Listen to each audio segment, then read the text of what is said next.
Hi everyone. तो US ने अभी अभी H1B पे एक नया रूल लागू किया है जिसने सबको हिला के रख दिया है। तो अब H1B एप्लीकेशन के लिए $100 पे करने होंगे। तो आइए समझते हैं कि नया रूल क्या है, किस पे कितना असर पड़ने वाला है, आप पे कितना असर पड़ने वाला है पूरी डिटेल में। लेकिन उसके पहले आपको एक चीज करना है, क्या? चैनल को सब्सक्राइब और वीडियो को लाइक एंड शेयर। तो आइए समझते हैं कि ये नया रूल है क्या। तो नए रूल के हिसाब से जो भी H1B की न्यू एप्लीकेशन होगी और जो रिन्यूअल्स होंगे उस पर 100 की फीस देनी होगी। और ये रूल कब से लागू होगा? 21 सितंबर 2025 से रात के 12 बजे से ये रूल लागू हो जाएगा, रात के 12 ईस्टर्न टाइम जोन से। अब इस पे गवर्नमेंट का क्या कहना है? गवर्नमेंट का कहना है कि इससे ये होगा कि जो हाईली स्किल्ड वर्कर होंगे वही यूएस आ पाएंगे, इससे फ्रॉड कम हो जाएगा। और जो कंपनीज, छोटी मोटी जो कंसल्टेंसी होती थी, कंपनी होती थी, फालतू के बहुत सारे जो H1B पिटिशन या एप्लीकेशन भेजती थी उसमें कमी आएगी। बट ये जो 100K की जो फीस है ये पर ईयर है, एक बार की फीस नहीं है, वन टाइम फीस नहीं है, पर ईयर है। तो अब बात करते हैं इस रूल का सबसे ज़्यादा इम्पैक्ट किस पे पड़ेगा। तो सबसे ज़्यादा इम्पैक्ट पड़ने वाला है जो न्यू एप्लीकेशन जो H1B की जाने वाली है उस पर। क्योंकि जितनी भी एप्लीकेशन जाएगी, सपोज अगर इन्फोसिस है, अगर उसने 10,000 या 5,000 एम्प्लॉयज़ के भी नेम भेजे या एप्लीकेशन डाली H1B की, तो उसको पर एम्प्लॉय 100K पर ईयर पे करना होगा। तो सोचो उसके ऊपर कितना ज़्यादा इम्पैक्ट आया, कितना खर्चा उसके ऊपर बढ़ गया। तो जो न्यू एप्लीकेशन है उन पे बहुत ज़्यादा इम्पैक्ट आने वाला है, क्योंकि पर एप्लीकेंट उनको 100K डॉलर फीस पे करनी है। रिन्यूअल्स की बात करें तो रिपोर्ट के अकॉर्डिंग ये रिन्यूअल्स पे भी ये फीस लगने वाली है, बट अभी कुछ क्लियर नहीं है। तो इस पे भी फीस लग सकती है, रिपोर्ट्स जो हाई लेवल रिपोर्ट्स आई है उसके हिसाब से। इस पे स्पॉन्सर और एम्प्लॉयर सबसे ज़्यादा इम्पैक्टेड हैं, और खासकर वो जो छोटे एम्प्लॉयर थे या कंसल्टेंसी थी जिनकी कंपनी या स्टार्टअप है या जो ज़्यादा बड़ी कंपनियां नहीं हैं, उन पे सबसे ज़्यादा इम्पैक्ट होने वाला है। क्योंकि 100K पर ईयर फीस बहुत ज़्यादा है, तो उन पे डेफिनेटली सबसे ज़्यादा असर होने वाला है।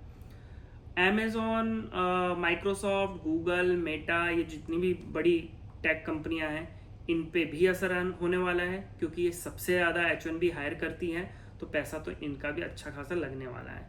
कंट्रीज़ की बात करें तो सबसे ज़्यादा असर पड़ने वाला है इंडिया पे, क्योंकि H1B का सबसे ज़्यादा फ़ायदा जो उठाते थे वो इंडियंस थे, और 70 to 75% H1B हर साल इंडिया को ही एलोकेट होते थे, इंडियंस को ही एलोकेट होते थे। बाकी 10 उसके बाद सबसे ज़्यादा जो बेनिफिट H1B के लेता था वो चाइना है, तो उसको भी अच्छा खासा इम्पैक्ट होने वाला है। तो अब बात करते हैं किस पे इसका असर नहीं होने वाला है। तो सबसे पहले असर जो रिसर्च ऑर्गेनाइजेशंस हैं उन पे असर नहीं होने वाला है, उनको इससे छूट मिलने वाली है। जो को एग्जाम्ड यूनिवर्सिटीज़ हैं उनको छूट मिलने वाली है। नेशनल इंटरेस्ट में जो लोग हैं उनको छूट मिलने वाली है। जिनके पास पहले से H1B वीज़ा है और अभी कोई ट्रैवल का प्लान नहीं है, उनको अभी उस पे उन पे कोई इफेक्ट नहीं है, ठीक है। क्योंकि आपके पास H1B है और आप यूएस में हो, तो अभी तो आपके ऊपर कोई इम्पैक्ट नहीं है। बट फ्यूचर में भी क्या होगा क्लियर नहीं है, ठीक है। तो अभी ये चीज़ें हैं, मतलब जो को एग्जाम्प्ट हैं या डिप्लोमेट्स हैं उन पे कोई असर नहीं है। यूनिवर्सिटीज़ पे जो को एग्जाम्प्ट यूनिवर्सिटीज़ हैं उन पे कोई असर नहीं है। रिसर्च ऑर्गेनाइजेशंस हैं उन पे कोई इम्पैक्ट नहीं है। और जो H1B वीज़ा जिनके पास अभी है, स्टाम्प्ड है, यूएस में है, उन पे कोई इम्पैक्ट। अब बात करते हैं क्या चीज़ें क्लियर नहीं है। तो सबसे पहले तो USICS को अपनी वेबसाइट अपडेट करनी होगी, उनको जो भी नए रूल्स आए हैं वो सारा वहाँ पे डिस्प्ले करना होगा, ठीक है। क्लियर क्या नहीं है कि ये जो रूल है वो सारे सब पर लागू है या फिर न्यू पिटिशन है उन पे ही लागू होगा, लाइक ट्रांसफर, रिन्यूअल्स, इन पे लागू है कि नहीं है, ये अभी क्लियर नहीं है। USICS को ये अभी अपडेट करना होगा, तो अभी इस पे कोई क्लैरिटी नहीं है। तो अभी ऐसी बहुत सारी चीजें हैं जिस पे क्लैरिटी नहीं है। इस पे लीगल चैलेंजेस भी हो सकते हैं, ऐसा नहीं है कि लागू हो ही जाएगा। हो सकता है कल को जाके कोई कोर्ट में इसकी पिटिशन डाल दे और इस पे स्टे लग जाए, तो अभी कुछ कह नहीं सकते। तो अभी बहुत सारी चीजें हैं जो क्लियर नहीं है, धीरे धीरे चीजें पता चलेंगी, वैसे वैसे मैं आपको इसका इम्पैक्ट बहुत ज्यादा होने वाला है, क्योंकि $100K पर ईयर बहुत ज़्यादा है। तो जो छोटी मोटी कंपनियां हैं वो तो ख़त्म ही हो जानी है। उसके बाद जो स्टूडेंट्स है, खासकर स्टूडेंट्स, उन पे बहुत फ़र्क पड़ने वाला है, क्योंकि स्टूडेंट्स यहाँ पे आते थे स्टूडेंट वीज़ा पे, उसके बाद H1B ही उनके पास एक ऐसा वीज़ा होता था जिसके थ्रू वो यहाँ पे रुक के जॉब कर पाते थे। तो जो कि अब बहुत मुश्किल होने वाला है। छोटी मोटी कंपनियां तो ऐसा लग रहा है कि वो ख़त्म हो जाएंगी, मतलब वो बाहर से वर्कर्स को नहीं बुला पाएंगी, मतलब इंडिया से, चाइना से उनको अब बुलाना बहुत मुश्किल हो जाएगा, क्योंकि 100K per year is too much, right, बहुत ज़्यादा है। तो इस पे सबसे ज़्यादा इम्पैक्ट, जैसे मैंने आपको बताया कि छोटी मोटी कंपनियों में पड़ने वाला है, कंसल्टेंसीज पे पढ़ने ही वाला है। मैंने ना एक समरी टेबल बनाई है, बट ये पूरी करेक्ट नहीं हो सकती, ठीक है, क्योंकि अभी चीज़ें अभी क्लियर नहीं हुई है। लेकिन जो हाई लेवल रिपोर्ट्स आई है उसके बेस पे मैंने ये टेबल बनाई है। हो सकता है चीज़ें आगे जाके क्लियर होंगी, तो इसमें कुछ चीज़ें गलत भी हो सकती हैं।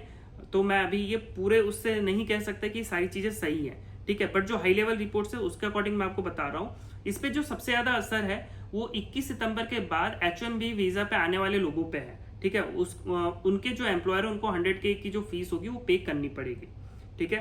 H1B है आपके पास, आप यूएस में ही हो, टेंशन लेने की जरूरत नहीं है, घर पे बैठो और उसके अकॉर्डिंग अपना डिसीजन लेना, ठीक है।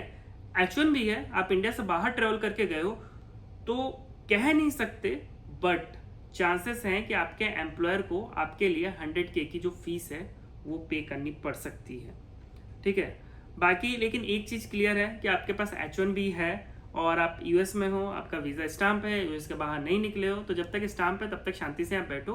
हो सकता है आगे जाके चीज़ें क्लियर हो जाए। और इसके ये जो नया रूल आया है इस पर लीगल चैलेंजेस भी बहुत हो सकते हैं, क्योंकि ये 100K पर ईयर फीस है। जैसा मैं आपको हर बार बता रहा हूँ, 100K पर ईयर बहुत ज़्यादा होती है, मतलब इसमें सर्वाइव करना लोगों के लिए बहुत डिफिकल्ट हो जाएगा।